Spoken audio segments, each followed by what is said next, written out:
monge e a regra de São Bento. O silêncio do claustro e o início da escrita. O cenário é silencioso. As paredes de pedra do mosteiro guardam segredos de séculos e apenas a chama trêmula de uma vela ilumina a sala. No centro dela, repousa uma mesa de madeira maciça, marcada pelo tempo, cheia de rachaduras e marcas que contam histórias de monges que antes ali se sentaram. É sobre essa mesa que um homem, de cabeça baixa, se curva diante do papel. Trata-se de Bento de Núrcia, um monge que naquele momento ainda não imaginava que sua obra atravessaria gerações e moldaria a vida espiritual de incontáveis homens e mulheres no Ocidente. Ele mergulha a pena no tinteiro de barro, respira fundo e inicia sua escrita. A regra, um conjunto de preceitos que buscava mais do que ordenar a rotina do mosteiro. Pretendia criar um caminho de equilíbrio, oração e disciplina, capaz de aproximar o homem de Deus e, ao mesmo tempo, afastá-lo das distrações do mundo. A atmosfera é densa. O silêncio só é quebrado pelo som sutil da pena deslizando no pergaminho. O monge escreve lentamente, como se cada palavra fosse um ato de oração, como se cada traço tivesse um peso espiritual. O ar cheira a cera derretida e madeira antiga, e ao fundo, o vento bate contra as janelas de pedra, lembrando-o de que o mundo lá fora continua agitado, enquanto dentro do claustro reina a paz. Mas esse silêncio não é vazio. Ele carrega a força da contemplação, da disciplina e da luta contra os próprios pensamentos. Bento sabia que cada linha deveria ser escrita não para satisfazer seu orgulho, mas para guiar almas. A regra que nascia em suas mãos seria um manual de vida. Oração em comum, trabalho árduo, silêncio, humildade e obediência. Não era apenas uma norma para monges, mas um mapa espiritual para todos que desejassem viver em comunidade. Esse monge não escrevia para si mesmo. Ele escrevia para os que viriam depois, para aqueles que precisariam de direção quando o mundo se tornasse caótico demais. Ele escrevia para manter acesa a chama da fé em tempos de trevas. O peso espiritual da regra. Enquanto a pena se move sobre o pergaminho, cada palavra carrega uma densidade que vai além da simples instrução prática. Bento sabia que estava lidando com corações humanos, frágeis e inquietos, que precisavam de uma bússola firme. O homem, por natureza, tende ao excesso, ou se perde em ambição desmedida, ou cai na preguiça e no desleixo. Sua regra buscava um meio termo, um equilíbrio que desse forma à vida comunitária. Ele escreve sobre silêncio, não como um castigo, mas como um caminho de escuta. O silêncio é a porta para ouvir a Deus, mas também para perceber a si mesmo. Ele fala sobre a obediência, não como submissão cega, mas como exercício de humildade, uma maneira de domar o ego e cultivar a fraternidade. E o trabalho? Para ele, o trabalho não era apenas uma necessidade, mas também oração em movimento, uma liturgia vivida no suor do corpo. O monge escreve também sobre o cuidado com os irmãos, especialmente os mais fracos e necessitados. Em suas palavras, há uma sensibilidade quase profética. Ele sabia que uma comunidade só sobrevive se cada um olhar pelo outro. Não há espaço para egoísmo dentro de um mosteiro. A vida em comum exige renúncia, mas também generosidade. Enquanto a pena desliza, é possível imaginar o peso que essas palavras terão séculos depois. Reis, camponeses, bispos e monges as lerão, buscando nelas um norte. Em plena Idade Média, a regra de São Bento será o alicerce que sustentará não apenas a vida espiritual, mas também a organização social, preservando a cultura e o conhecimento em uma Europa marcada pela instabilidade. Aquele monge, solitário em sua mesa, talvez não tivesse noção do impacto eterno de seu ato, mas, em sua fé, ele sabia que a verdadeira grandeza não está em prever resultados, mas em cumprir fielmente a missão que lhe foi dada. A disciplina e o cotidiano do mosteiro. O mosteiro não era apenas um espaço físico, mas uma verdadeira escola de virtudes. Dentro de suas paredes, cada detalhe possuía um significado. Cada atividade tinha um propósito. O toque do sino, que ecoava pelos corredores frios de pedra, não era apenas um chamado, mas uma lembrança constante de que o tempo pertencia a Deus. Quando a campana soava, os monges deixavam tudo para se reunir na oração comum. O dia era dividido em horas litúrgicas, um ciclo que unia oração, leitura e trabalho, formando um ritmo que afastava a dispersão da mente e fortalecia o espírito. A regra de São Bento registrava isso com precisão. Ela não buscava apenas organizar tarefas, mas ensinar que a santidade se encontra no simples, no repetitivo, no cotidiano vivido com devoção. O levantar cedo, o jejum moderado, o silêncio nas refeições, o cuidado com a leitura da palavra, tudo era parte de um caminho espiritual. Cada ato, mesmo o mais pequeno, era elevado à categoria de oração. Na cozinha, o monge que preparava o pão não estava apenas amassando a massa, mas oferecendo seu trabalho como sacrifício. O irmão encarregado da horta não cultivava apenas legumes, mas a paciência e a perseverança. Até mesmo o ato de copiar manuscritos na sala do scriptorium era visto como um serviço sagrado, preservando o conhecimento que alimentaria gerações futuras. Dentro desse cotidiano austero, Bento escreveu que o monge deveria viver entre dois polos: ora et labora, rezar e trabalhar. Essa máxima resumia sua visão de mundo. Oração sem trabalho seria estéril. Trabalho sem oração seria vazio. Era preciso unir o espiritual e o material, equilibrar corpo e alma. A disciplina, contudo, não era fria nem desumana. Bento compreendia as fragilidades humanas e inseriu em sua regra instruções de misericórdia. Um monge enfermo, por exemplo, deveria receber cuidados especiais.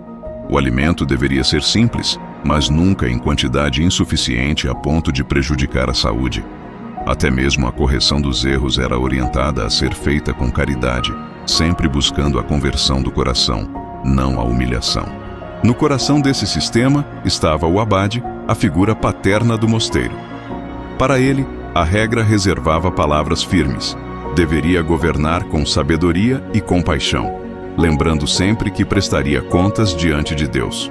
A autoridade não era privilégio, mas responsabilidade. Assim, o cotidiano do mosteiro, moldado pela regra, se tornava um laboratório de espiritualidade.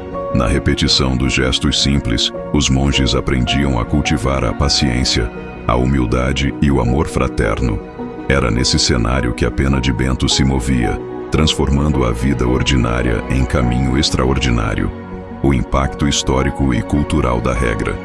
O que começou como instruções para uma comunidade específica, aos poucos, tornou-se um dos pilares da civilização ocidental.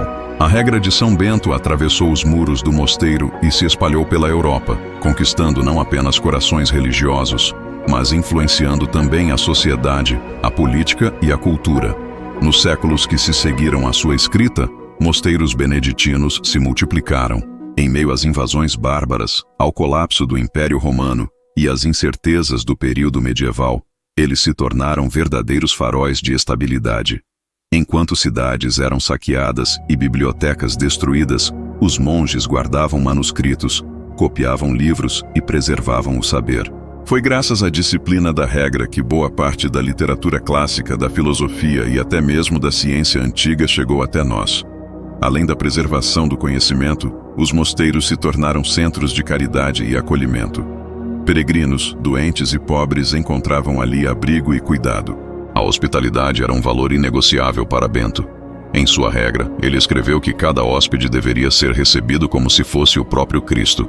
Essa visão moldou a cultura europeia, influenciando a forma como a sociedade lidava com a compaixão e a solidariedade. Do ponto de vista político, os mosteiros também desempenharam papel crucial. Muitos reis buscavam conselhos junto aos abades, reconhecendo neles homens de sabedoria e equilíbrio.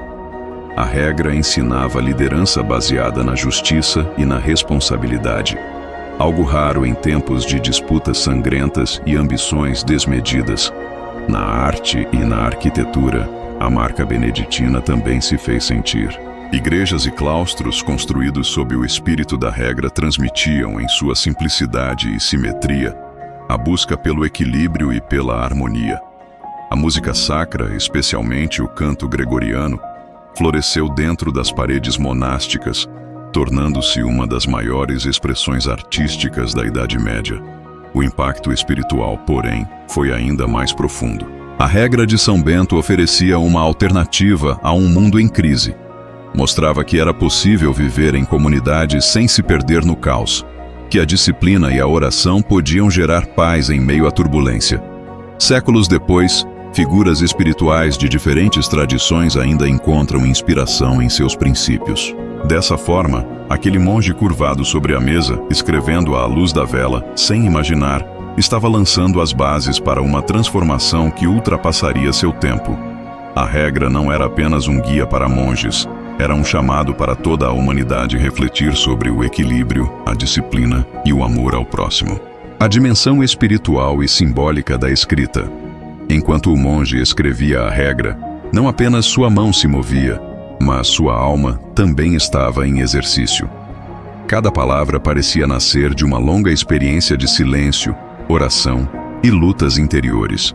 Bento não estava apenas registrando regras externas, ele estava revelando uma visão de mundo. Na tradição monástica, o ato de escrever possuía uma profundidade mística. A pena que mergulhava no tinteiro era vista quase como um prolongamento do coração. O movimento sobre o pergaminho se transformava em oração concreta, e a letra desenhada era uma forma de eternizar o invisível. Para Bento, escrever a regra era como traçar um mapa espiritual que indicaria caminhos de luz em tempos de trevas. Cada linha continha simbolismos. Quando ele falava da obediência, era o eco da sua própria experiência de renúncia. Quando insistia na humildade, era porque sabia o quanto o orgulho podia corroer a vida comunitária. Quando pedia moderação nos alimentos, roupas e posses, era porque compreendia que o excesso escraviza e o equilíbrio liberta. A mesa de madeira diante dele não era apenas um móvel, era um altar. Sobre ela não havia ouro, incenso ou velas de grandiosidade, mas um simples pergaminho. Contudo, ali se celebrava um sacrifício silencioso, o de um homem que oferecia sua sabedoria e disciplina ao serviço dos outros. O ato de escrever, nesse contexto, representava a luta contra a fugacidade do tempo. As palavras manuscritas resistiriam ao esquecimento, atravessariam gerações e manteriam viva a chama de um ideal. Assim, a regra não era apenas um texto normativo, mas um testemunho. Era a concretização da certeza de que a fé precisa ser enraizada na vida prática, que a espiritualidade verdadeira se prova no cotidiano. Esse gesto solitário de um monge, isolado em um mosteiro da Itália do século VI, se tornou um símbolo universal, o poder transformador da palavra escrita quando guiada pela sabedoria espiritual. Conclusão impactante: a moral e a herança eterna. Ao fim do pergaminho, o monge repousa a pena. O silêncio permanece, mas algo mudou. A regra está completa. Naquele instante, talvez ele não tenha percebido a imensidão do que havia feito, mas sua obra ecoaria por séculos, transformando destinos e moldando civilizações. A cena do monge curvado sobre a mesa é mais do que um episódio histórico. É um convite à reflexão. Quantas vezes buscamos respostas em grandes gestos, esquecendo que a verdadeira mudança acontece nos atos simples? São as pequenas escolhas, repetidas com disciplina e amor, que constroem uma vida de significado. A moral dessa história é clara. A grandeza não está na ostentação, mas na fidelidade. Bento nos ensina que é possível transformar o mundo ao transformar a si mesmo, que o equilíbrio entre oração e trabalho, entre silêncio e ação, pode trazer paz até mesmo em tempos caóticos. Sua regra nos mostra que a espiritualidade autêntica não é fuga da realidade, mas presença plena nela, vivida com disciplina, humildade e fraternidade. Hoje, séculos depois, ainda podemos nos sentar diante de uma mesa de madeira e refletir: quais são as nossas regras? Que valores regem nossas escolhas? Estamos vivendo em harmonia com o que acreditamos ou nos perdemos no excesso, na pressa e no egoísmo? O monge nos inspira a buscar o essencial. Ele nos lembra de que a vida passa rápido, mas a sabedoria permanece. Que cada palavra escrita com intenção, cada gesto feito com amor, cada silêncio carregado de fé, pode atravessar gerações e deixar uma marca eterna. Assim, ao imaginar São Bento escrevendo sua regra à luz de uma vela, entendemos que a maior herança que podemos deixar não está nas riquezas acumuladas, mas nos princípios vividos e transmitidos. Essa é a verdadeira obra imortal. Obrigado por assistir esse vídeo. Pedimos que se inscreva em nosso canal e curta esse vídeo. Ative também o sininho das notificações para ser avisado sobre nossas postagens. Até o próximo vídeo.